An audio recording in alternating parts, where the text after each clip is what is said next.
Bonjour, bienvenue à ce 27e webinaire de Deltamu. Donc aujourd'hui, on va vous parler de la notion de capabilité des processus de mesure. Et donc, je suis accompagné de Jean-Michel pour vous parler un petit peu de tout ça. Alors, avant de commencer le webinaire, je vais vous faire une présentation rapide de qui nous sommes pour vous présenter ce webinaire. Donc, Deltamu, on est une société de services et logiciels en métrologie. On est des passionnés de métrologie. Et notre constat, c'est que la métrologie n'a pas réellement sa place dans l'industrie. C'est-à-dire que dans l'industrie, on prend des décisions par rapport à des mesures. Or, ces mesures-là, elles sont imparfaites et cette imperfection des mesures n'est pas bien maîtrisée. Et donc, on essaye de travailler pour amener les industriels à mieux maîtriser leurs mesures, à mieux comprendre ce que c'est qu'une mesure, pour améliorer leurs décisions, gagner en productivité, etc., etc. Pour arriver à ça, on vous propose 3 pôles de compétences. Un logiciel Optimu, logiciel de gestion de parc de moyens de mesure, mais qui va beaucoup plus loin, qui va vous assister, qui va vous aider dans la gestion de la mesure, pas uniquement la gestion des équipements, donc des calculs d'incertitude, de l'optimisation, de la surveillance. Un autre pôle de compétences sur lequel on peut vous assister, c'est tout ce qui est formation. Voilà, autour bien sûr de la mesure, autour de la métrologie, tout type de formation. Qu'est-ce que la métrologie? Ou bien l'estimation d'incertitude de mesure, ou des formations sur mesure. Et enfin, bien sûr, un troisième pôle de compétences, le pôle de conseil. Excusez-moi, le pôle de conseil où on va vous accompagner sur les problématiques de la vie courante de la métrologie, que ce soit le choix de périodicité d'étalonnage, des calculs d'incertitude sur des choses particulières, ou toute autre problématique liée à l'interprétation des résultats de mesure. Donc voilà en gros qui nous sommes et on s'est réunis aujourd'hui pour vous présenter un webinaire sur la notion de capabilité de mesure. Que représente cet outil au niveau de la métrologie? Donc notre présentation, elle va se répartir en 4 phases. Jean-Michel va intervenir en premier pour parler de la notion de capabilité. Il va vous expliquer un petit peu des choses sur la capabilité et comment on a dérivé à la notion de capabilité pour la mesure. Je reprendrai la main pour vous parler de la notion de capabilité de mesure. Voilà, me concentrer sur cette notion capabilité de mesure. Ensuite, on aura une troisième étape où on mettra un petit peu en pratique ce qu'on vous a raconté juste au-dessus. Donc, je prendrai la main pour un exemple de capacité de mesure à la mode MSA, donc le pourcent GRR, et comment le mettre en pratique, les choses importantes à voir sous un logiciel, sur notre logiciel Optimu.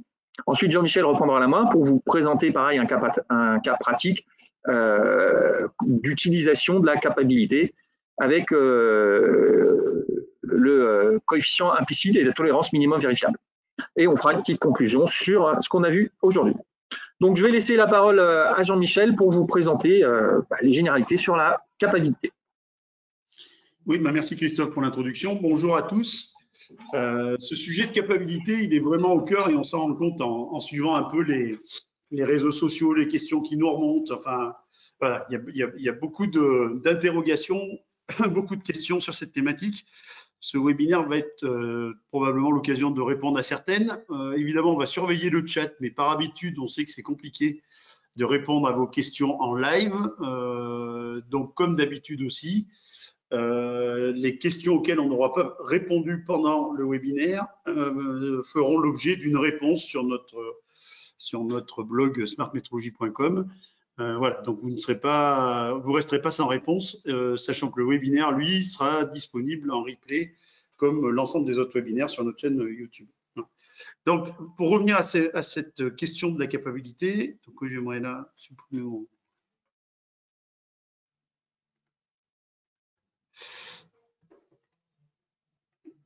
Est-ce que vous pouvez me confirmer qu'on voit tout là? Oui, pas de souci, on voit tes présentations. J'avais ma caméra et j'avais plus mes slides, donc j'étais un peu perdu. Donc, comment se définit la capacité? Alors, pour l'instant, vous avez compris qu'on allait faire un distinguo entre la capacité des procédés de production et la capacité des processus de mesure. Donc la capabilité, la définition qu'on peut trouver le plus souvent, c'est celle que vous avez à l'écran, c'est donc l'aptitude du processus, alors du processus de fabrication ou du processus de mesure à satisfaire les spécifications du client.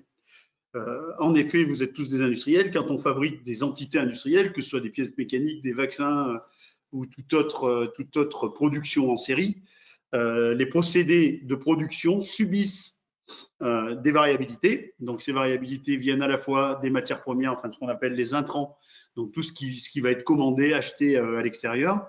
Les variabilités vont venir aussi de la façon dont on va agir sur le procédé de production pour atteindre l'objectif attendu en termes de fabrication.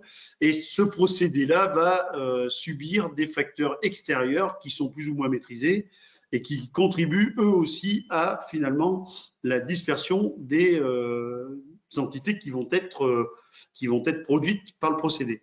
Donc l'entité, ça peut être une entité industrielle ou on peut aussi parler d'entité de mesure comme étant une entité. Un processus de mesure, c'est quelque chose qui produit un résultat de mesure, comme un procédé de production va produire des pièces mécaniques ou des vaccins, comme j'ai dit tout à l'heure.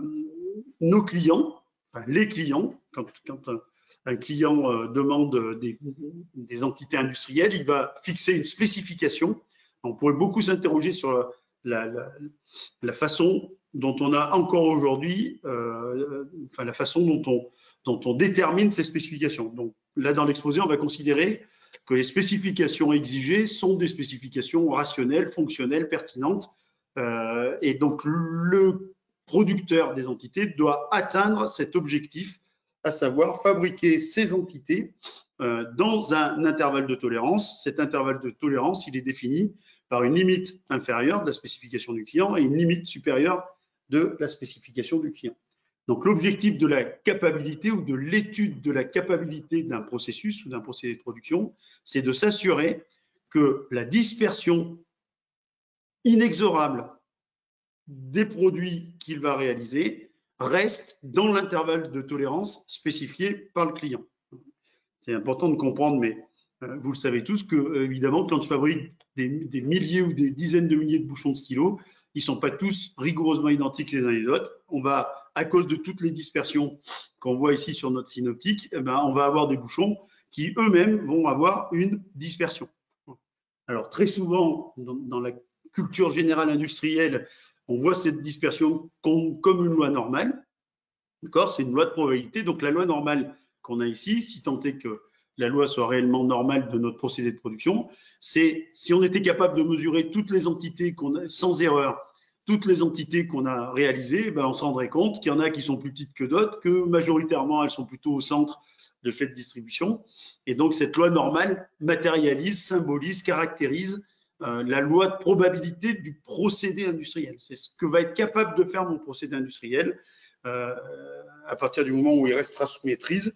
Ça va être une loi de probabilité et le but de la capacité, c'est de s'assurer que cette loi de probabilité, donc l'ensemble des valeurs que le procédé va réaliser, va bien être contenu dans l'intervalle de spécification. Alors ici, j'aimerais attirer l'attention de tout le monde sur le fait que tout n'est malheureusement pas gaussien.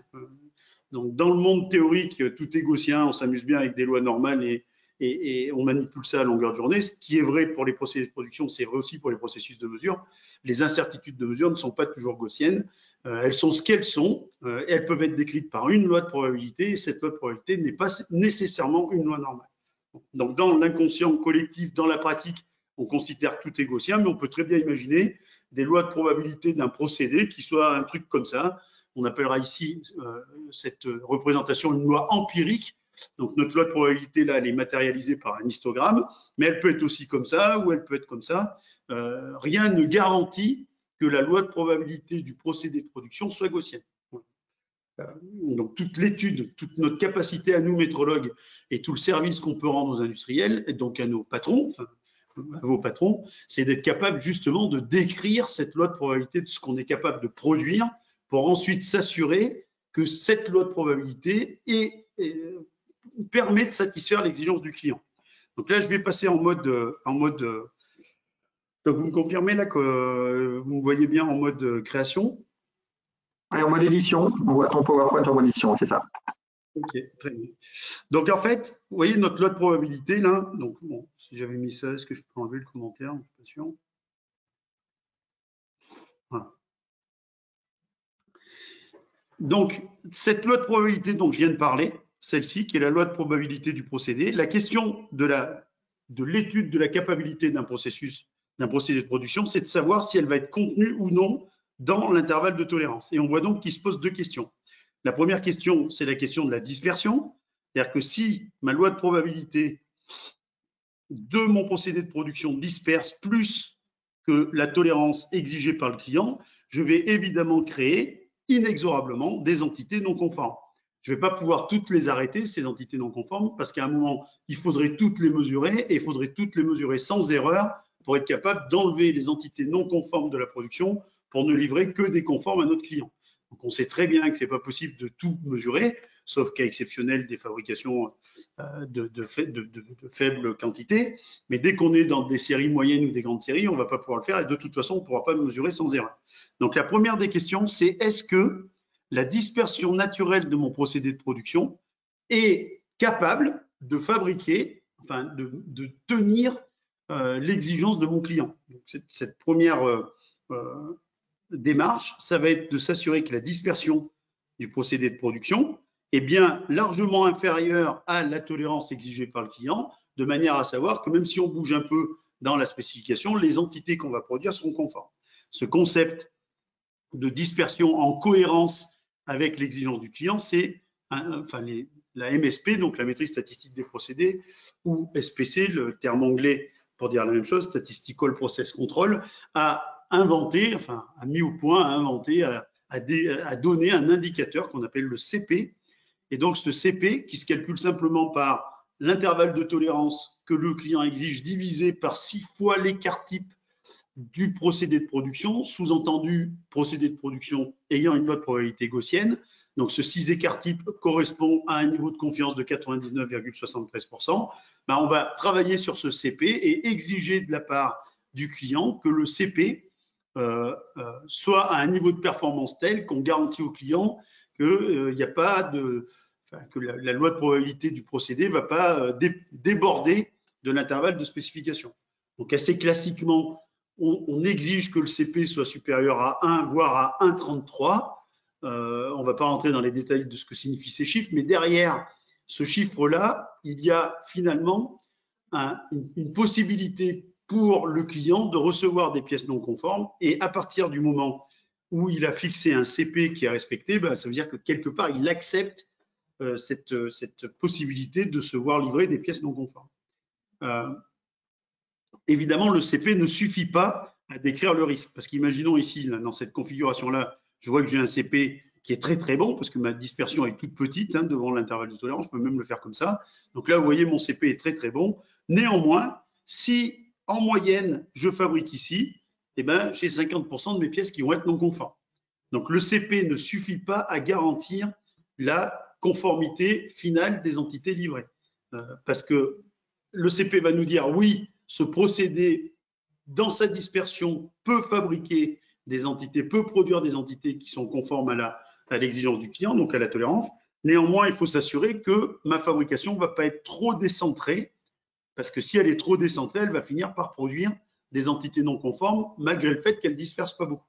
Donc, le deuxième indicateur qu'on utilise pour s'assurer qu'on n'est pas trop décentré, c'est un indicateur qui s'appelle le CPK et qui, en fait, lui, va calculer la distance entre la borne de spécification la plus proche et la moyenne de notre production.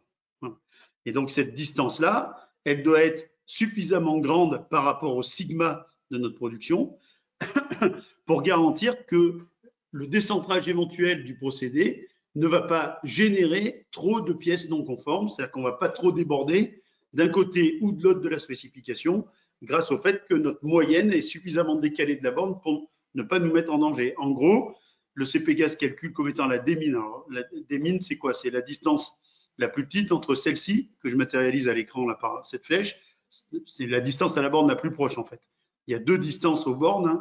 Il y a la distance que je viens de montrer à gauche, et celle à droite. Donc, on prend la plus petite des deux, évidemment, on prend la borne la plus proche de la moyenne, on divise par 3 écarts types et on s'assure que notre moyenne sera à au moins 3 écarts types, voire plus, de la borne la plus proche pour ne pas trop déborder, pour ne pas trop se rapprocher dangereusement de cette borne-là, qui fait que si on est trop près, on va générer des non-conformités.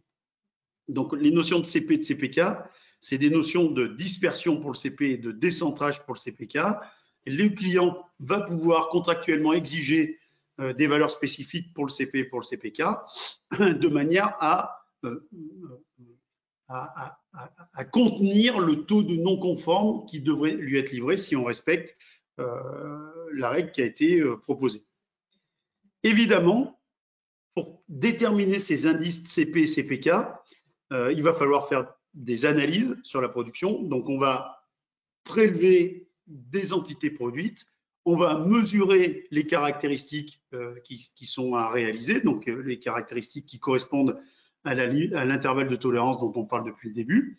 Et c'est à partir de ces mesures qu'on réalise qu'on va déterminer, qu'on va calculer le sigma et la moyenne, le mu, de notre procédé de production pour ensuite pouvoir calculer le CP et le CPK qui vont, eux, nous dire si notre loi de probabilité de la production est bien compatible avec les exigences requises et avec la tolérance à réaliser. Le problème, c'est que qui dit mesure dit incertitude de mesure. C'est-à-dire quand je vais prendre une pièce dans la production, je vais la mesurer. La mesure que j'obtiens, ce n'est pas la valeur vraie de la pièce, c'est une estimation de cette valeur vraie. Et évidemment, si je veux calculer le CP-CPK qui, lui, doit être calculé sur les valeurs vraies, c'est les valeurs vraies qui intéressent nos clients, ce n'est pas les valeurs qu'on mesure, eh ben, il faut que la différence entre cette valeur vraie, qui est la valeur de l'entité que je viens de prélever, et la mesure, soit suffisamment faible pour que les calculs que je vais faire de CP et de CPK aient un sens physique par rapport à la réalité que je produis. Donc, les gens qui ont développé la maîtrise statistique des procédés ont évidemment pris en charge la capacité des processus de mesure. Et dans ce sens-là, la capacité des processus de mesure, c'est la capacité, enfin, c'est la pertinence du processus de mesure pour obtenir des valeurs mesurées suffisamment proches de la réalité pour que le CP et le CPK qu'on va estimer sur la base de mesure ait quelque chose à voir avec le vrai CP et avec le vrai CPK de notre procédé de production. Et un deuxième problème pour la MSP, c'est la question des échantillonnages. C'est-à-dire qu'évidemment, je ne vais pas mesurer 100% de ma production. À partir du moment où je ne mesure pas 100% de ma production, le CP et le CPK que je vais calculer, je vais estimer, ne sont que des estimateurs de la réalité de mon procédé de production. Donc, il faut que ces deux paramètres soient maîtrisés pour qu'on puisse évaluer des CP-CPK, donc des capacités des procédés de production, qui soient en cohérence avec la réalité.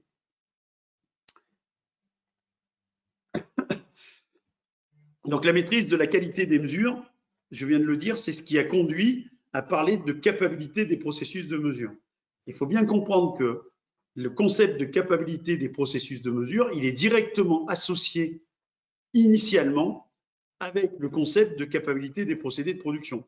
Pour déterminer le CP-CPK d'un procédé de production, il faut que j'ai des mesures qui soient capables, c'est-à-dire suffisamment précises, pour que mes estimations, mes valeurs mesurées, celles sur lesquelles je vais calculer les paramètres du procédé de production, aient un sens physique, enfin, soient assez proches de la réalité pour que les calculs que je fais ne soient pas trop détériorés, trop floutés par les incertitudes de mesure. Ça, c'est Christophe qui va rentrer un peu plus dans les détails tout à l'heure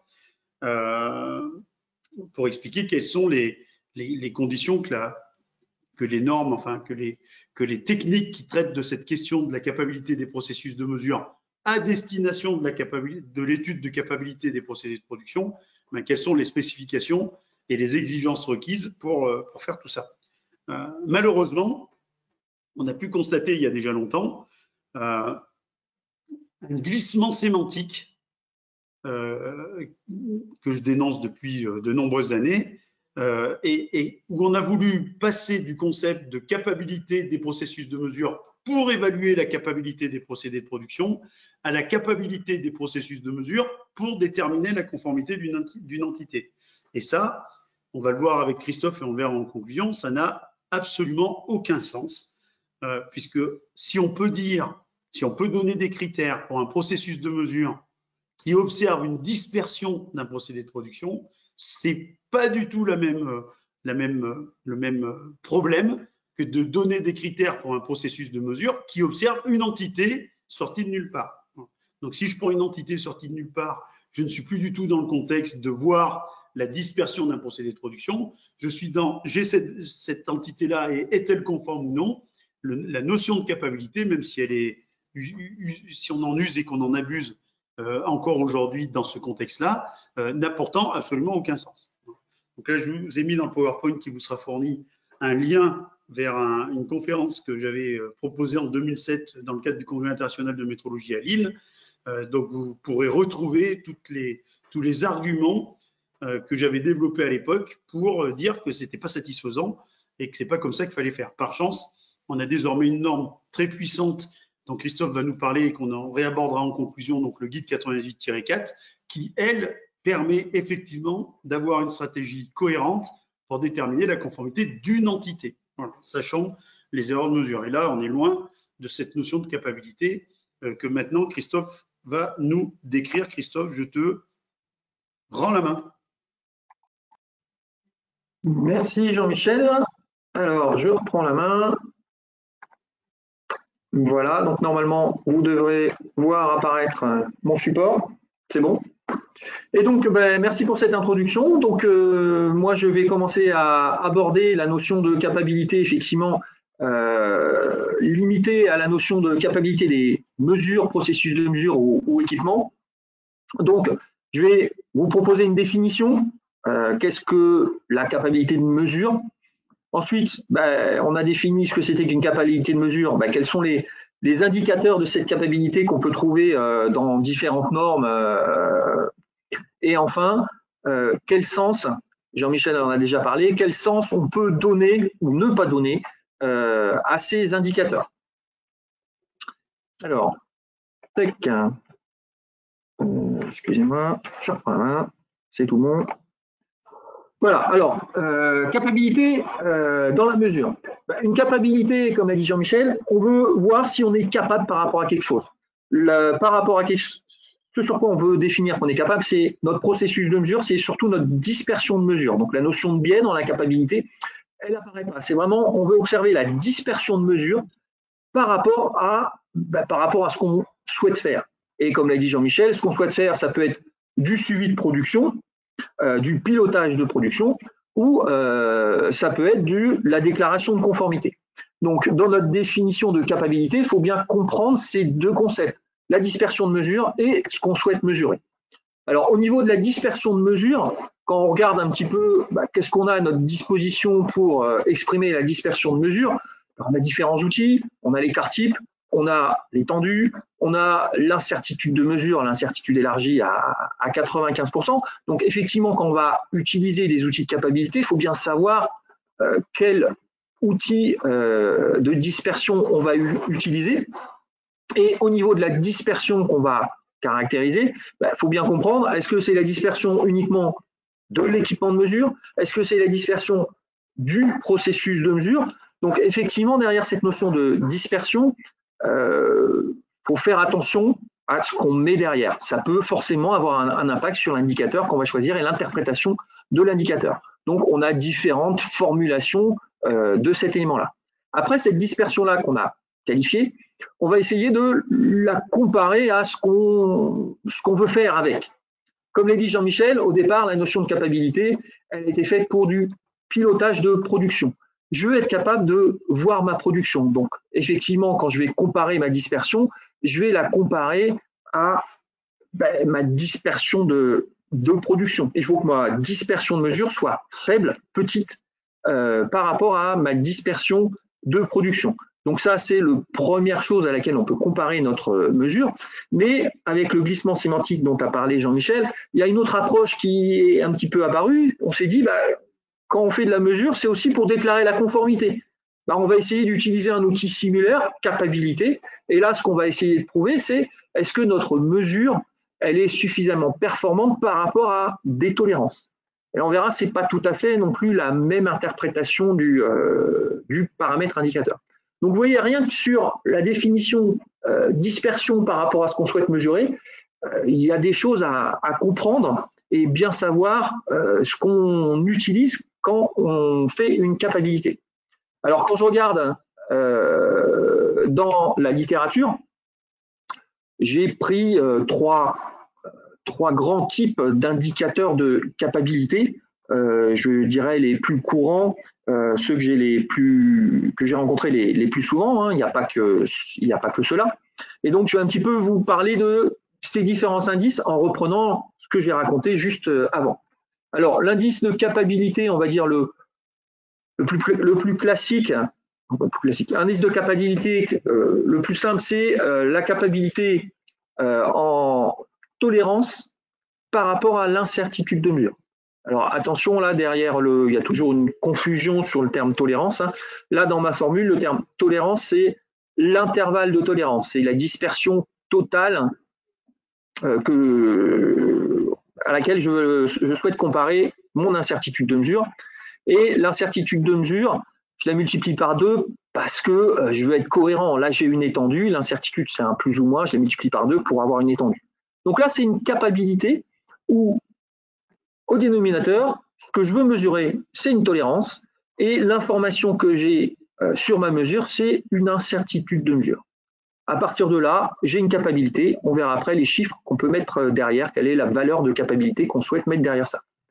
Une autre approche qu'on raconte aussi pour la notion de capabilité des processus de mesure, c'est une approche amenée par le monde de l'automobile, le MSA, Measurement System Analysis, où l'objectif est de voir si votre processus de mesure est capable par rapport à la tolérance ou la production la dispersion de production que vous êtes capable de faire pour votre client. Et donc, ils ont inventé un indicateur, le pourcent GRR, et quand on détaille un petit peu cet indicateur, GRR sur TV, qu'est-ce qu'il y a là-dedans? Cet indicateur-là, comme l'indicateur de capabilité de mesure, il regarde la dispersion de mesure par rapport à ce qu'on veut mesurer. Là, la dispersion de mesure, c'est ce qu'on appelle le GRR, c'est une dispersion du processus de mesure déterminée de manière purement expérimentale. J'ai pris un plan d'expérience et j'ai regardé un petit peu comment disperser mon processus de mesure. Donc là, c'est vraiment basé au niveau du processus de mesure. Et ça, je le ramène à 2 choses. Soit ma dispersion de production, et là, on retrouve l'indicateur de capacité de mesure dont a parlé Jean-Michel, soit si je souhaite comparer mon processus de mesure par rapport à des tolérances, si je ne fais que de la déclaration de conformité, soit par rapport effectivement à ma tolérance. Donc là, par rapport à l'indicateur du dessus, on s'aperçoit que ce n'est pas le même outil pour déterminer la dispersion.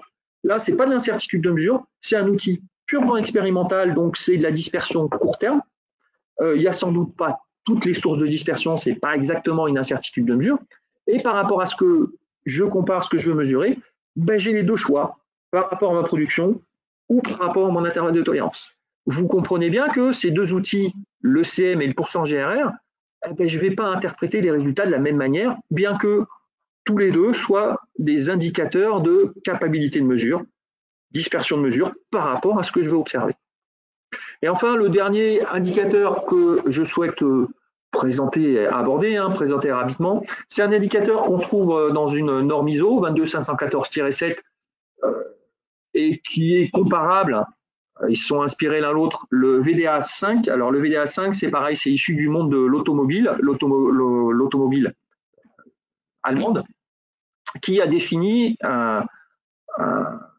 une méthodologie à destination des sous-traitants de l'automobile pour qualifier le processus de mesure.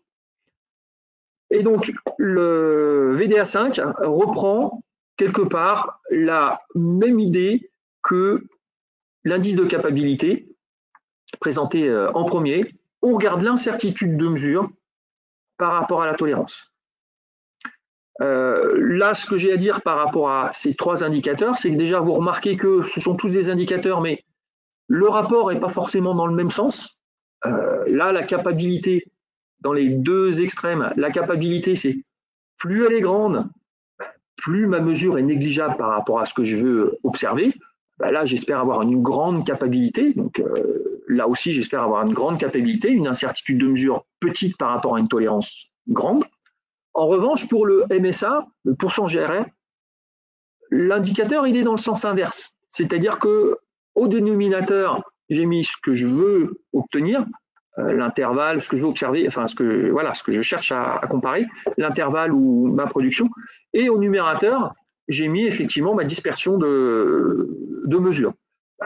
Ce qui fait que là, du coup, plus mon indicateur est petit, mieux c'est pour moi. Donc aussi attention à ces notions de capacité. D'accord. Attention à ces notions de capacité. Je remets la caméra parce que voilà, j'ai perdu mon écran, donc ça me perturbait. Donc maintenant, on a des idées des indicateurs, un petit peu d'où ils viennent, à quoi ils vont me servir et quel sens je vais pouvoir donner à ces indicateurs. Alors, déjà, les indicateurs de capacité, il faut bien comprendre que c'est des indicateurs de pilotage de haut niveau. C'est quelque chose qui est assez simple, ce n'est pas une étude très poussée, ça ne vous permettra pas d'améliorer votre processus de mesure ou de. Non, c'est un indicateur de haut niveau. L'objectif étant dans le monde industriel, d'identifier les processus de mesure sur lesquels il faut que je passe du temps et les processus de mesure qui sont, ma foi, cohérents et je n'ai pas de temps à passer avec ça, ça marche suffisamment. On est dans le monde industriel, on a beaucoup de choses à faire, beaucoup de processus de mesure. Il faut faire un premier tri, grosse maille, pour savoir quels sont les processus sur lesquels il va falloir que je passe un petit peu plus de temps pour les comprendre. Donc, bien comprendre que c'est ça l'objectif de ces indicateurs, et c'est pour ça qu'on les normalise. Donc, on fait un rapport pour avoir un chiffre magique donné qui convient à tous nos processus de mesure. Et bien évidemment, comme tous les processus de mesure ne sont pas identiques, pour certains, ça ne passe pas. Quand ça ne passe pas, ça ne veut pas dire que je suis mauvais. Ça veut dire que, là, il va falloir que j'y passe un petit peu plus d'énergie. Donc, attention à l'interprétation de ces capacités. Quand vous avez une capacité qui est mauvaise, ça ne veut pas dire que vous êtes mauvais. Ça veut dire que parmi tous vos processus de mesure que vous utilisez dans votre industrie, sur celui-là, il va falloir que j'y passe un peu plus de temps parce que c'est un cas un petit peu plus particulier. L'exemple que je vous présente, c'est imaginez un processus de production pour lequel j'aurai un pourcent GRR trop grand. Alors, la limite acceptable pour le pourcent GRR, c'est entre 10 et 30%. C'est discutable, mais en prenant ces chiffres-là, là, je vais avoir un pourcent GRR qui est largement trop grand que ce qui est acceptable, on va dire contractuellement, mais je m'aperçois qu'au niveau de ma production, ce que je produis, c'est largement bon, je suis dans les bandes. Et bien là, il n'y a pas besoin d'améliorer son processus de mesure. L'objectif que j'ai dans mon industrie, c'est de produire dans les bornes fournies par mon client et m'assurer que ma production, elle est stable. Si j'arrive à m'assurer que ma production, elle est stable par des CP/CPK et que je prouve que tout va bien, même si le processus de mesure il est en dehors de ce qui me convient, je peux dire à mon client, réfléchir et dire, écoutez, je produis bon, on ne va pas dépenser de l'énergie pour un processus de mesure qui est non conforme par rapport à une limite qui est arbitraire. Ok, cette limite-là, c'était une limite pour identifier les processus sur lesquels je dois dépenser de l'énergie et ceux qui sont largement bons. Celui-là, j'ai regardé de plus près, je suis large dans les clous, on passe à autre chose. Donc ça, c'est pour intégrer la notion de capacité, outil, grosse maille de haut niveau. L'autre aspect dont a déjà parlé Jean-Michel, c'est le fait de dire que derrière la notion de capacité par rapport à des tolérances, il n'y a pas la notion de risque. C'est dans ce sens-là que je vous dis que la capacité, c'est un outil grosse maille. Je ne peux pas dire, si j'ai une capacité de 3, le risque, Ma souris elle veut bien arriver. J'ai perdu ma souris. Excusez-moi. Et bien alors, la voilà. Donc, si j'ai une capacité de mesure de 3, par exemple, et que j'ai une capacité d'un 33, dans ma production, tout va bien. Je suis large dans les clous. Je suis capable, par un suivi de production, de m'assurer que tout va bien, que je ne produis pas de pièces non conformes à mon client. Ma foi, là, je suis heureux. À côté, je peux avoir un processus de mesure où produire à l'identique, c'est pas forcément facile. Et effectivement, j'arrive pas à tenir le CPK contractuel avec mon client, mais tout le monde est au courant. Et donc derrière cette production-là, je vais être obligé de faire du tri à 100%. Ok, c'est accepté, c'est le processus habituel de ma production. Eh bien, sur ce procédé-là, je peux avoir une capacité de mesure de 5. Là, vous apercevez bien que dans le cas précédent, j'ai une capacité de mesure qui est moins bonne, mais j'ai aucun risque de produire, ou un risque négligeable de produire du non-conforme. Alors qu'ici, j'ai une capacité de mesure qui est bien meilleure, mais étant donné ma production, je produis du non-conforme, et j'aurai donc un risque de me tromper quand je prends une pièce, même si je mesure parfaitement, le parfait n'existant pas en métrologie, même si je mesure très très bien, j'aurai un doute et un risque de me tromper et de fournir une pièce conforme à mon client ou de jeter une pièce que je conforme à mon client. Donc derrière cette notion de capacité par rapport à des tolérances, il faut bien comprendre qu'il n'y a pas de notion de risque. Et donc c'est pour ça que ces outils de capacité que je vous ai présentés, les limites de ces outils, c'est des limites qui sont relativement, les limites données, c'est des limites arbitraires, c'est des limites habituelles. Et donc, il n'y a pas un risque caché derrière. Une capa de 3, je ne peux pas vous dire que c'est meilleur qu'une capa de 5. Ça dépend des situations. Je ne peux pas vous dire que si vous avez un pourcent GRR qui est 30%, mon Dieu, c'est catastrophique, vous ne savez pas produire. Là, on a vu que non, c'était le cas. Donc, la notion de capacité, outil grosse maille pour se concentrer sur les bonnes choses, les choses où il y a besoin de travailler. Pardon. Donc, voilà un petit peu ce que je voulais dire sur les différents aspects de la capacité dans les processus de mesure. Et là, on va passer à la suite, c'est-à-dire un petit peu vous présenter des cas pratiques de mise en situation de comment on interprète ou comment on se débrouille avec des capacités de mesure. Donc là, je vais vous présenter un cas sur le MSA, donc parmi les outils de capacité que je vous ai présenté, j'en ai choisi un. Donc je vais vous présenter une étude MSA. Sur cette étude MSA, s'il veut bien revenir, je vais vous montrer ce qu'il faut regarder. Ok, j'ai fait mon étude, j'ai fait mon calcul, j'ai des chiffres. Ouais, mais ces chiffres, je veux savoir ce qui se passe, je veux comprendre ce qui se passe. Donc, je vais un peu vous présenter, ça veut dire quoi comprendre ce qui se passe. Ensuite, on verra qu'il y a les différentes approches dont a parlé Jean-Michel. Quel est l'impact de choisir l'une ou l'autre des approches? Et bien évidemment, à la fin, il y a un impact documentaire, une traçabilité de mon étude.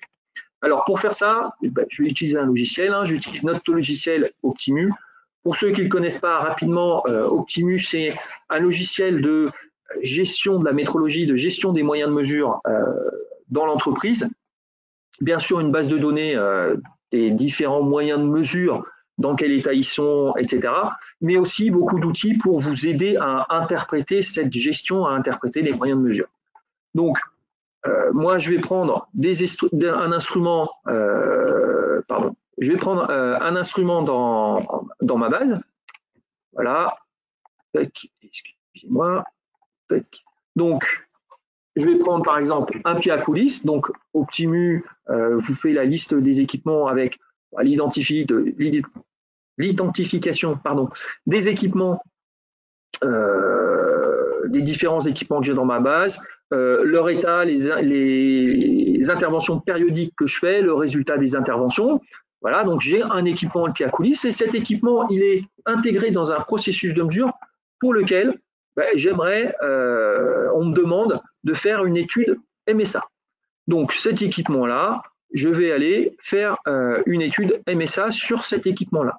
Une étude MSA, ça veut dire que je vais faire un plan d'expérience et travailler selon les préconisations proposées par le fascicule MSA. Alors là, dans le logiciel, je vais faire mon étude MSA pour le webinaire.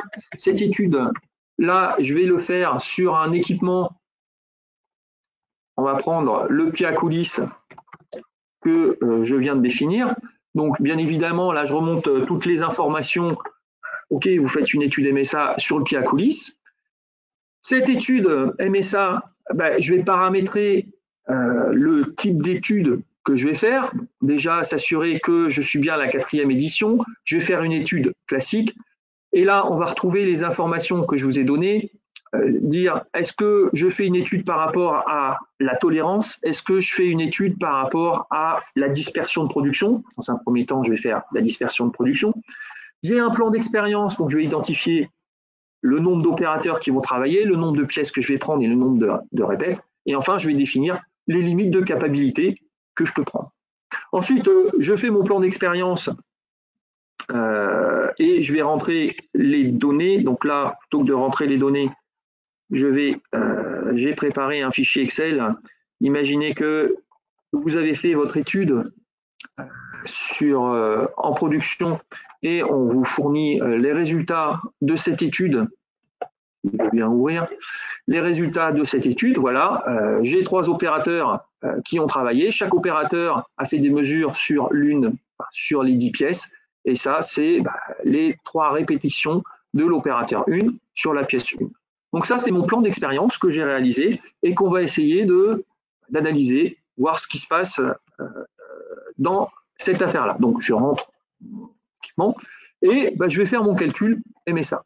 Alors, comme je vous ai dit, je fais mon calcul MSA. Ça fait le calcul. Ce qui m'intéresse, c'est pas le calcul, c'est l'interprétation du résultat. Donc, j'ai un tableau avec les différents résultats, les résultats de dispersion sous forme d'écart-type, les résultats de dispersion sous forme de pourcentage par rapport à l'IT, donc là j'ai différents chiffres, et par rapport au MSA, on s'aperçoit que le MSA, les limites classiques, c'est 10%, 30%, on s'aperçoit que là effectivement je suis en dehors des clous. Alors, bien évidemment, ce qui m'intéresse, ce n'est pas le chiffre qui est là. Ce qui m'intéresse, c'est aller regarder de plus près qu'est-ce qui se passe au niveau de mon étude. Pourquoi je suis en dehors des clous? Est-ce que je peux comprendre ce qui se cache derrière cette notion de capacité? Donc là, différents outils pour voir mon plan d'expérience. Donc, je vous rappelle, j'ai 3 opérateurs qui ont travaillé. Chaque opérateur a travaillé sur une pièce et a fait 3 mesures sur la pièce. Déjà, je peux voir qu'est-ce qui se passe au niveau de l'ensemble des résultats des opérateurs. Qu'est-ce que je vois là? Là, je vois que, grosso modo, ça suit, sauf sur la pièce 4, il se passe quand même quelque chose de bizarre. Si je regarde au niveau des dispersions, ça, c'est les dispersions mesurées pour les différents opérateurs, je m'aperçois que sur la pièce 4, l'opérateur 2, il a une dispersion qui est phénoménale. Donc, oui, j'avais un 38%, mais il faut d'abord aller regarder ce qui se passe au niveau de mes résultats. Quand je regarde ce qui se passe au niveau de mes résultats de mesure, je m'aperçois qu'effectivement, j'ai une valeur douteuse. Oui, sur la pièce 4 que j'ai vu sur le graphique opérateur 2 pièce 4, il se passe quelque chose de bizarre. Oui, il se passe quelque chose de bizarre. On s'aperçoit qu'au niveau des dispersions, tout est à 30 sur cette pièce-là. Je tourne autour de 29-30. Cette pièce-là, elle est autour de 30. Là, j'ai un 31. Là, a priori, il y a une valeur aberrante, sans doute une erreur de recopie. Soit je la corrige, parce que je peux revoir l'opérateur et voir qui s'est trompé dans la recopie de la mesure, soit j'ai pas trop d'informations et je peux décider d'exclure cette valeur-là et de refaire mon étude en disant, bon, cette fois-ci, j'enlève les valeurs qui sont complètement absurdes. Donc là, je retrouve un chiffre qui est un petit peu meilleur et je vais à nouveau regarder mes résultats. Donc là, j'ai quelque chose d'un petit peu plus cohérent. Je vois les résultats des opérateurs. L'opérateur, là, ce que je peux commencer à voir, c'est que j'ai sans doute un effet interopérateur. Je vois qu'il y a un opérateur qui a tendance à mesurer plus faible que les autres. Alors, c'est pas un problème. Hein. Ce que je veux, c'est constater ce qui se passe dans mon processus de mesure. Avoir un effet interopérateur, c'est quelque chose qui existe. Je veux juste le constater. Je ne veux pas dire qu'il y en a un qui travaille mal ou qui a un biais par rapport aux autres. Là, c'est un constat. Et donc là, vous avez, voilà, je vous présente les différents graphiques rapidement. Hein. La même chose, mais parfois juxtaposé. C'est plus simple pour voir les choses que superposer. J'ai travaillé sur les positions, maintenant je vais travailler sur les dispersions. Est-ce qu'il y a des opérateurs qui dispersent plus que les autres? Donc je vois un opérateur là qui a tendance à moins disperser que les autres, ou un opérateur qui disperse un peu trop. D'ailleurs, je m'aperçois que malgré le fait que j'ai enlevé une valeur, j'ai encore un problème sur la pièce numéro 4. L'opérateur 4, il a une dispersion un petit peu forte sur cette pièce-là. Donc encore une fois, je vais aller regarder un petit peu plus près, d'un petit peu plus près mes résultats. Voilà. Sur la pièce 4, encore une fois, même si j'ai enlevé la valeur qui était complètement absurde, je m'aperçois que j'ai une dispersion qui est quand même un peu grande par rapport aux dispersions que je peux voir par ailleurs. Hein. J'ai des faibles dispersions et là, j'ai une étendue dispersion qui est grande par rapport aux autres. Donc là, cette pièce 4 par l'opérateur 2, je considère que vraiment c'est quelque chose qui... Il s'est passé quelque chose d'étrange, valeur aberrante, j'exclus complètement cette pièce-là parce qu'il y a quelque chose qui s'est passé. Alors si j'ai la possibilité, effectivement, je peux lui demander de refaire les mesures, mais en général, les résultats, je les ai après et se remettre dans les mêmes conditions, c'est pas possible. Et je ne vais pas tout refaire l'étude. Donc, je refais mon calcul. Alors effectivement, ça n'a pas changé grand-chose, mais au niveau de mon graphique, là, j'ai quelque chose de cohérent, j'ai plus de valeur aberrante. Donc là, j'ai mon pourcent GRR qui est pas super top par rapport à ce que j'attends, mais ça correspond à ma réalité. Et là, ce que j'ai fait, c'est j'ai calculé un GRR par rapport à mon prélèvement, c'est-à-dire par rapport à mon suivi de production. Donc, je vous ai dit, hein, deux possibilités. Soit je veux voir si mon équipement est capable par rapport à ma production, mon suivi de production pour du pilotage, soit je veux savoir si mon équipement est capable par rapport à ma tolérance. Donc, imaginons que ce qui m'intéressait, c'est finalement voir si je suis capable par rapport à ma tolérance. Si j'ai une tolérance de plus ou moins 1 mm par rapport à ce que je veux mesurer avec mon pied à coulisses, qu'est-ce que ça va me donner? Je refais mon calcul en changeant effectivement mes paramètres. Et là, je m'aperçois que forcément, je fais ma capacité par rapport à une autre référence, non pas ma production, mais par rapport à mes tolérances. Ça change effectivement le résultat. Et là, j'ai un résultat qui est plus acceptable par rapport à mon besoin. D'accord? Donc là, à vous de choisir en fonction de ce qui vous est demandé, hein, dans quelle situation vous vous trouvez. Votre mesure, vous voulez la comparer pour faire du pilotage de production. Votre mesure, vous voulez l'utiliser pour faire de la déclaration de conformité. Les paramètres de limite seront pas du tout les mêmes parce qu'on ne recherche pas du tout la même chose. Enfin, une fois que... Oui. Ouais, peut-être qu'il faut préciser quand même que du coup, quand on fait du pilotage de production, les 10% et les 30%, ce n'est pas débile. Ça veut dire qu'on dit que la participation dans les observés, donc dans les mesures des erreurs de mesure, ne pèse que 10% de l'observé. C'est-à-dire que ça ne change pas grand-chose à nos conclusions, et dans le cas de 30%, c'est 30%. Et encore, c'est pas sûr, parce qu'il faudrait regarder ça en variance. Donc là, les chiffres de 10 et 30%, c'est pas des chiffres arbitraires, c'est des chiffres qui ont du sens et qui nous permettent de dire qu'en effet, avec des ratios comme ça, l'incertitude de mesure peut être négligée dans l'analyse du procédé de production. En revanche, on va le voir. Si on fixe un coefficient de capacité de la mesure arbitrairement, ça ne répond absolument à rien, puisqu'on ne sait même pas ce qu'il en est de la tolérance, ce qu'il en est du risque effectif que les pièces soient conformes ou non conformes. Enfin, c'est vraiment un chiffre sorti du chapeau de Bozo qui n'a aucun sens. Donc les 10%, 20%, 30%, ça a du sens. Le CM pris comme ça n'a pas de sens du tout. Voilà, je voulais juste préciser ça. Juste par rapport à ce que tu as dit, en variance, hein, le chiffre 10%, 30% du MSA n'a aucun sens physique. Quand je lis 30%, c'est pas que la mesure pèse 30% sur ma dispersion de production. Non, la contribution, quand j'ai 26%, la contribution, c'est 6%. Donc, attention, le MSA, il s'est pris les pieds dans le tapis. Au lieu de faire, comme tu l'as dit, Jean-Michel, un rapport en variance, il a fait un rapport en écart type, ce qui correspond à rien du tout, et que le pourcentage, c'est absolument pas un pourcentage, c'est un chiffre magique, comme le CPCPK 1,33, c'est des chiffres magiques qu'on a définis. Le 10%, 30%, n'essayez pas de leur donner un sens physique en tant que pourcentage, ça n'a pas de sens physique. Là, je vous ai dit 26%, c'est pas que 26% de la dispersion observée est due à la mesure. Non, non, dans la dispersion observée, la mesure, elle n'impacte que 6%. Donc attention à l'interprétation de ces chiffres-là. Mais voilà. C'est la différence entre les écarts types et les variances. En effet, j'avais plus en tête. Exactement. Les variances, c'est pas les écarts types. Donc ensuite, une fois que j'ai fait mon calcul, il faut garantir la traçabilité. Rapidement, j'ai mon calcul, j'ai fait tous mes analyses, bien choisi mes limites et tout ça, et je termine mon calcul.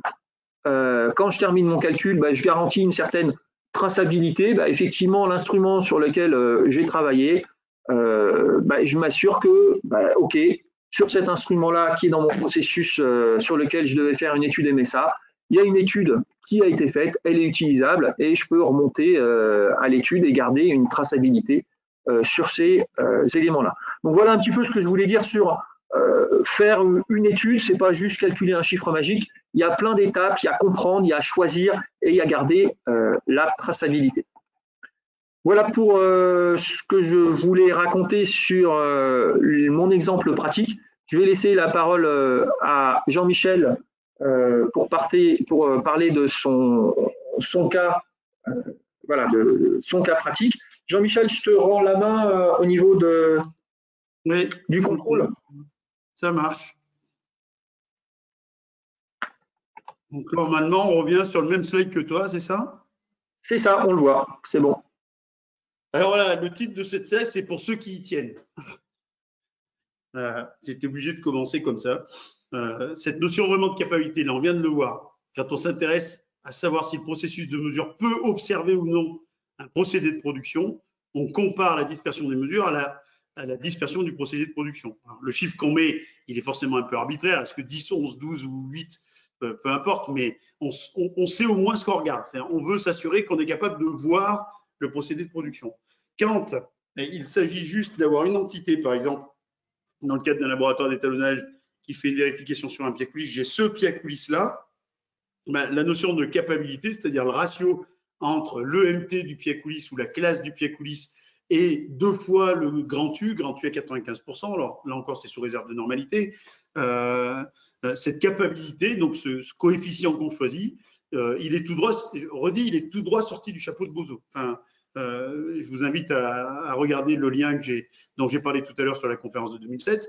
La pratique dans une vieille norme NFE 02204, on disait que le coefficient de capacité pouvait être 4. Voilà.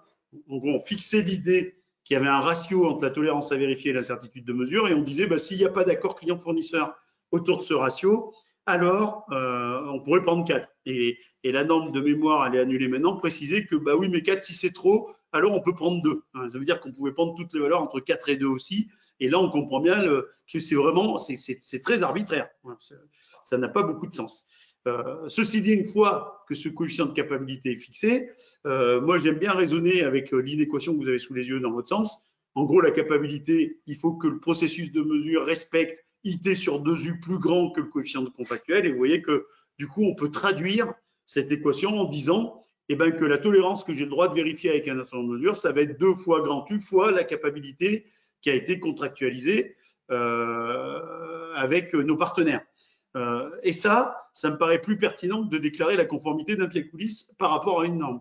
Si j'ai des résultats d'étalonnage de mon pied à coulisse, si j'ai fait une étude MSA qui ne regarde que la reproductibilité et la répétabilité interopérateur, je peux évaluer une incertitude de mesure du processus qui utilise l'instrument de mesure. Et à partir du moment où je peux évaluer cette incertitude de mesure et que je connais le coefficient de capacité contractuelle, alors je peux non pas dire que l'appareil est conforme à une norme. Je rappelle, ceux qui me connaissent mon discours là-dessus. La norme, elle est faite pour ceux qui l'écrivent, elle n'est pas faite pour ceux qui la lisent. Personne ne peut écrire une limite une erreur maxi tolérée sur une norme d'un instrument de mesure, quel qu'il soit, et que cette limite soit universelle.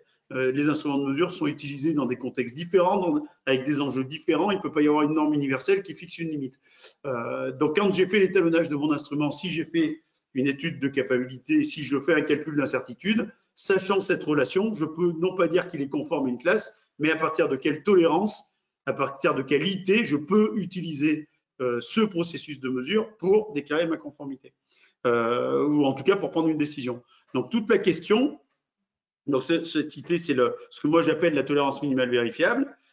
Toute la question derrière, c'est quelle valeur choisir pour la capacité. Comme je viens de le dire, c'est complètement arbitraire. C'est-à-dire, si mon client m'impose quelque chose, alors il est prêt à payer les conséquences. Mais si c'est moi qui dois décider pour moi, pour mon entreprise, un coefficient de capacité, je ne vois pas comment je vais faire. Parce que la seule chose qui compte, en réalité, c'est le risque que j'ai, à cause des erreurs de mesure, de prendre une mauvaise décision. Et comme on vient de le voir, ce risque, on ne peut pas le déterminer avec un coefficient de capacité, parce que ça va dépendre de la position de la mesure par rapport aux bornes de tolérance de la spécification, et pas uniquement de la dispersion des erreurs de mesure par rapport à notre processus de mesure. Donc en fait, même si intuitivement on intuite bien qu'il y a une relation entre la tolérance et l'incertitude de mesure, le fait de fixer un nombre au hasard ou arbitrairement, ça ne répond pas vraiment à la question. Donc moi, ce que je propose depuis de nombreuses années, c'est de se rendre compte que finalement, les industriels, ils n'ont pas attendu toutes ces normes et tous ces principes pour parler de capacité. Dans toutes les entreprises que je connais, que les règles soient écrites ou pas écrites, on a toujours une association entre une typologie d'instrument de mesure et une tolérance qu'on s'autorise à vérifier. On va trouver quelque part, je redis, soit explicite, soit implicite, on sait que on ne va jamais vérifier une tolérance inférieure à 0,2 mm avec un pied à coulisse. Ça peut être 0,1 chez vous ou 0,5, peu importe la valeur numérique, mais l'entreprise s'est bâtie, s'est construite autour de règles de ce type-là. On sait que quand on a une tolérance d'un centième, on ne va pas prendre un pied à coulisse, alors on va prendre un micromètre, et ainsi de suite. Donc là, j'ai pris un autre exemple que le dimensionnel. J'aurais pu mettre des clés dynamométriques ou tout ce que vous voulez. On a déjà quelque part associé une typologie d'instrument avec une tolérance en dessous de laquelle on n'a plus le droit d'utiliser cette typologie d'instrument. Et vous qui êtes des métrologues, je vous invite à faire simplement une petite étape de plus, c'est d'évaluer l'incertitude de mesure des processus qui utilisent les pieds à coulisses, les micromètres, les thermomètres. On nous dit qu'il faut calculer des incertitudes, voilà un bel exercice. À partir du moment où je peux maintenant associer non plus un pied à coulisses, mais une incertitude de mesure à une tolérance minimale, je peux évaluer la capacité implicite que j'utilisais jusqu'à maintenant. C'est-à-dire la plus petite tolérance que je peux vérifier, que je m'autorise à vérifier, divisée par l'incertitude de mesure du processus de mesure qui utilise tel ou tel instrument de mesure. Alors évidemment, vous voyez, avec un 25, et là j'ai pris des ordres de grandeur à peu près réalistes de ce qu'on peut rencontrer dans l'industrie. On est très très loin des coefficients 3, 4, parce que voilà, alors, la norme, je le dis, elle disait 4, on s'est rendu compte que c'était trop. J'ai cru comprendre que maintenant on parlait plus souvent de 3. Mais enfin 3, c'est encore très souvent beaucoup, quoi. Donc on peut objectivement, sur la base de ce qu'on a fait jusqu'à maintenant et qui ne nous a pas empêché de satisfaire nos clients, évaluer notre coefficient de capacité implicite. Et à partir du moment où on connaît ce coefficient de capacité implicite, on regarde, comme le proposait Christophe, est-ce que ça génère ou pas des risques. Est-ce que, avec un coefficient de 1, par exemple, j'ai un vrai risque? La question, c'est est-ce que mes procédés de production sont, et ça arrive souvent, plus capables que mes processus de mesure? Auquel cas, j'en déduis que c'est comment dire, l'instrument de mesure que j'utilise aujourd'hui et qui a une incertitude peut-être trop élevée par rapport à la dispersion de mon procédé de production, me fait peut-être faire des bêtises en termes de décision, mais dans de nombreux cas, et là je vous parle d'expérience, le procédé de production étant plus capable que le processus de mesure, les entités que je produis sont conformes. Autrement dit, les mesures que je fais quand je suis dans des coefficients de capacité comme ça, elles entraînent plus souvent ce qu'on appelle un risque fournisseur qu'un risque client. Le risque client, c'est la probabilité de mesurer conforme une entité non conforme. Le risque fournisseur, c'est de mesurer non conforme une entité conforme. Et quand on a des capacités faibles, on a en général un risque fournisseur élevé. Et le risque fournisseur, c'est vous, c'est votre entreprise qui le paye. Parce que si, quand vous faites des mesures en interne et que vous prenez des mauvaises décisions, par exemple retoucher une pièce ou je ne sais quoi, alors que ça vient de votre processus de mesure, vous faites une action qui ne sert à rien et donc vous perdez en termes de performance et en termes d'impact environnementaux. Donc ces questions-là, elles sont essentielles pas uniquement pour faire plaisir à un auditeur ou à un contrat qui a écrit un chiffre qui sort du chapeau de Bozo, elles sont essentielles pour prendre des décisions pertinentes. Et du coup, on va conclure avec Christophe sur ce qui nous tient à cœur chez Deltamu, c'est la norme 98-4. Donc, cette norme-là, en fait, c'est une reprise du document JCGM 106. Le JCGM 106, c'est un document qui a autant d'importance que le GUM. Il est écrit par le même groupe de travail. En 1995, ils ont écrit le GUM. En 2012, ils ont écrit le JCGM 106 que tous les métrologues doivent maîtriser. Et ce JCGM 106, il nous explique, lui, comment on peut calculer un risque. Voilà. Et pour calculer un risque, selon le JCGM 106, eh ben, on doit tenir compte des erreurs de mesure, bien évidemment, mais on doit aussi tenir compte de la réalité. Autrement dit, si je fabrique jamais de pièces non conformes, même si je les mesure mal et que des fois j'envoie des non conformes, je n'ai pas de risque client. En revanche, j'ai, ce que je viens d'expliquer, des risques fournisseurs. Et ces risques fournisseurs, ils sont coûteux. Ils sont coûteux et souvent, c'est des coûts indirects dont on ne se rend pas compte. Mais les décisions qu'on prend sur qui vont à l'encontre de nos intérêts, c'est-à-dire moi, je suis le producteur d'une pièce, je la mesure, je la trouve pas bonne, je la retouche alors qu'elle était bonne, ça va à mon détriment. Et du coup, fixer des coefficients de capacité trop élevés ou les fixer arbitrairement peut nous amener à prendre des mauvaises décisions dans ce sens qui peuvent être coûteuses sans qu'on s'en rende compte. Sauf que si nos concurrents ne font pas les mêmes erreurs, évidemment, ils vont s'en sortir mieux que nous. Donc, ce guide 98-4, il est vraiment essentiel et il remet le métrologue au vrai centre des décisions de l'entreprise.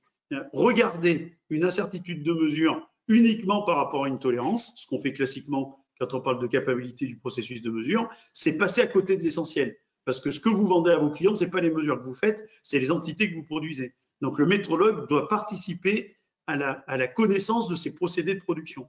Et pour connaître ces procédés de production, il faut s'assurer que nos mesures sont compatibles avec les dispersions qu'on veut observer, autrement dit qu'on ne mesure pas que du bruit.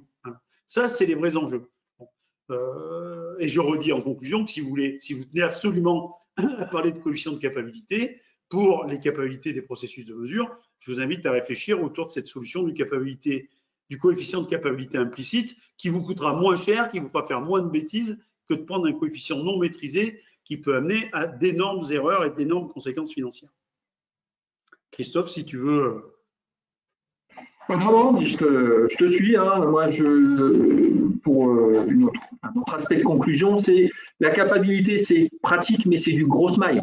Donc, je vais dans ton sens. C'est-à-dire que dans l'industrie, on a plein de choses à piloter. Donc, oui, c'est un outil, mais n'essayez pas de faire du fin avec ça, quoi. C'est juste pour identifier les processus sur lesquels je dois travailler de manière avec plus d'énergie, quoi. Donc, si votre capacité est mauvaise, c'est pas grave. C'est pas un problème, c'est juste aller dépenser de l'énergie et utiliser les bons outils, ceux dont tu viens de parler, Jean-Michel. Alors, juste là, à l'écran pour finir là-dessus, sur l'histoire de la bande de garde. La bande de garde est décrite dans l'ISO 98-4. C'est quelque chose d'assez complexe. On a déjà fait des webinaires là-dessus. Je vous invite à aller regarder sur notre chaîne YouTube. Peut-être qu'on en refera un s'il y a une demande. Hein. Il n'y a pas de souci, on adore ce sujet-là. La bande de garde, c'est aussi ce que préconise l'ISO 14253-1, celle qui dit qu'il faut soustraire aux bornes de la spécification les incertitudes de mesure pour pouvoir définir une zone de conformité dans laquelle, si on obtient une mesure, on pourra dire que c'est conforme. C'est la même stratégie que de dire je prends la valeur mesurée, j'ajoute l'incertitude d'étalonnage et la somme des deux doit être inférieure à la limite de spécification. C'est exactement la même stratégie. Cette stratégie est excessivement dangereuse, tout simplement parce que si la bande de garde permet de piloter le risque client, d'accord, elle fait exploser le risque fournisseur. C'est-à-dire qu'à partir du moment où vous réduisez l'intervalle dans lequel vous déclarez une conformité, vous la réduisez, alors soit de la taille de l'incertitude, soit avec des calculs plus complexes proposés par les 98-4, dans tous les cas, en réduisant cette zone de conformité, vous faites exploser le nombre de décisions qui vous pénalisent vous-même. C'est-à-dire vous faites exploser le risque fournisseur. Très important. C'est la même chose si vous appliquez cette technique avec vos fournisseurs, eh ben c'est la porte ouverte à des conflits. Parce que si à chaque fois qu'en appliquant cette méthode, vous dites ah non, les pièces sont pas bonnes et que le fournisseur finit par avoir gain de cause parce que c'est vous qui vous êtes trompé en disant que le fournisseur avait fait des pièces non conformes, ça va de toute façon avoir des retentissements en interne. Donc, il faut se méfier comme de la peste des bandes de garde, notamment en considérant bien qu'il n'y a pas que deux risques à piloter industriellement. Le risque client, on comprend ce que ça veut dire, mais le risque fournisseur, il est tout aussi important. Et les bandes de garde le font exploser. Donc, attention à la manipulation de ces objets-là, qu'on vous invite trop souvent à faire pour des raisons de simplification. C'est facile de dire j'enlève l'incertitude aux bornes de la spécification. Un enfant de 5e peut comprendre ça, normalement. Mais par contre, un enfant de 5e, il ne comprend pas les conséquences que ça va avoir en termes d'explosion du risque fournisseur et donc des coûts induits par cette mauvaise stratégie mise en œuvre en pensant bien faire. Parce que les gens qui font ça pensent bien faire, mais ça a des conséquences et je vous promets, elles ne sont pas neutres. Voilà. Donc, je pense qu'on a… Pardon. Une petite question sur laquelle on peut répondre pour terminer notre conclusion. Quid de la capacité de mesure pour choisir un instrument ou une prestation d'étalonnage en lien avec la cible? Donc là, on en revient, c'est de toute façon, la capacité, c'est par rapport à une tolérance, par rapport à une cible, ça va être un outil arbitraire. Donc, on va mettre un chiffre habituel, comme tu en as parlé, Jean-Michel, à un moment donné, dans une norme, il y a eu le chiffre 4, mais on s'est aperçu qu'il était trop dur, donc on dit que tu peux descendre à 2. Donc là, c'est à vous de contractualiser un chiffre, si vous souhaitez utiliser la capacité, un chiffre standard qui marche dans 90% des cas, mais quand le chiffre ne marche pas, ça ne veut pas dire qu'il ne faut pas que je retienne cet équipement-là, ça ne veut pas dire qu'il ne faut pas que je retienne ce prestataire-là, ça veut juste dire, ah, ça ne marche pas, donc je ne suis pas dans le standard de chez Standard, il faut que j'aille voir pourquoi et que j'étudie un petit peu plus les choses. Donc oui, c'est un outil classique, utile, mais ce n'est pas le seul, il y a plus performant. Est-ce que ça répond J'aimerais compléter et profiter de cette question pour dire un truc. Déjà, si on parle d'étalonnage, on n'a pas besoin de capacité puisque l'étalonnage, c'est une mesure et une incertitude associée. Là où interviendrait le problème de la capacité, c'est-à-dire la déclaration de conformité, ça serait une vérification. Et là, si on parle de vérification, le problème, c'est vérification par rapport à quelle exigence. Et je redis, si c'est une exigence de la norme, on prend ça, on le met à la poubelle et on n'en parle plus. La norme, elle est faite pour ceux qui l'écrivent. Donc, ça serait pas la bonne réponse. Donc, si on parle d'étalonnage, en fait, la question des incertitudes d'étalonnage, c'est est-ce que mon prestataire propose des incertitudes d'étalonnage qui me permettent de voir mon instrument de mesure? Voilà, ça, c'est une vraie question. On ne la pose pas assez. Et si on faisait des étalonnages tels que le VIM 2008 le demande, c'est-à-dire avec une phase de modélisation, et là encore, on revient à l'idée de la position. Donc, la modélisation, ça revient à déterminer l'effet systématique de l'instrument de mesure. Donc, c'est un effet position et la dispersion. Donc, si on fait de la modélisation, on regarde un modèle et on regarde une variance des résidus. Et donc, si mon incertitude d'étalonnage est trop grande, alors évidemment, je ne vais rien voir de mon instrument de mesure. Voilà. Alors, je sais qu'aujourd'hui, ce n'est pas ce qu'on fait, parce qu'on continue à faire des étalonnages comme avant 2008. C'est quand même assez sidérant. On continue à croire qu'en mesurant 4 points sur l'étendue d'un instrument de mesure et en ayant 4 écarts, on a défini les performances métrologiques de notre instrument de mesure. C'est évidemment complètement farfelu. On fait ça depuis longtemps, d'accord, mais ce n'est pas pour autant qu'on a raison. Moi, je suis content de voir que la commission de normalisation UNM 09, donc la métrologie mécanique, j'espère qu'elle donnera exemple aux autres commissions de normalisation, commence à intégrer dans les nouvelles normes, je pense à la nouvelle norme des pieds à coulisses, celle des jauges de profondeur et celle à venir des micromètres d'extérieur à vis, on a mis des annexes qui traitent de la modélisation. Et quand on fait de la modélisation, là, on peut se poser la question des incertitudes d'étalonnage, à savoir, est-ce que le protocole d'étalonnage me permet de voir si mon instrument de mesure a des erreurs systématiques ou pas? Et là, on a développé chez Deltamu une stratégie qui s'appelle la signature des processus d'étalonnage, stratégie qui est reprise dans ces nouvelles normes. Et ça nous amène enfin dans le monde statistique. Quand vous mesurez 4 points sur un instrument de mesure, vous faites un échantillon. Qui dit échantillon dit statistique. Et bien là, avec la signature, on fait enfin des statistiques. On va habituer les métrologues à raisonner statistiquement. Et donc là, se poseront ensuite les questions de « mais oui, mais si je ne vois pas mon instrument, c'est peut-être que mon laboratoire d'étalonnage n'a pas une incertitude suffisamment faible pour que je le voie. » Et du coup, c'est ces questions-là de seuil de détection qui permettront de répondre à la question de comment choisir une prestation d'étalonnage. Ça peut être sur l'incertitude d'étalonnage, ça peut être sur le nombre de points, ça peut être sur la répétition des mesures sur le même point. Ça dépend ce qu'on cherche, ça dépend quel est notre besoin. Donc, tout passe en premier lieu par c'est quoi mon besoin en matière de qualité des mesures pour réaliser la tâche, pour prendre les décisions associées aux résultats de mesure que je vais produire. J'espère que mon complément de réponse vous aidera. Sur la question des EMT, parce qu'elle nous est souvent posée, un jour, il faudra quand même qu'on prenne le temps d'écrire des choses très rigoureuses et très approfondies, comme on l'a fait d'ailleurs pour la modélisation des résultats d'étalonnage. Je vous invite à lire un article qui avait été publié il y a longtemps sur EMT 2 points, un spaghetti dans une boîte de Toblerone. Et là, ça peut répondre, ça peut vous aider à répondre en matière de performance métrologique de l'équipement dans la performance globale attendue du processus de mesure pour réaliser sa mission. Ben merci Jean-Michel. Je pense qu'en plus, ton complément a répondu à une question voilà, qui était posée. Merci Didier pour toutes tes questions. Et ben, merci Jean-Michel et merci à tous nos auditeurs. Et bien évidemment, si vous avez des questions, n'hésitez pas à nous contacter. Bonne journée à tous, bon courage, à bientôt. Au revoir.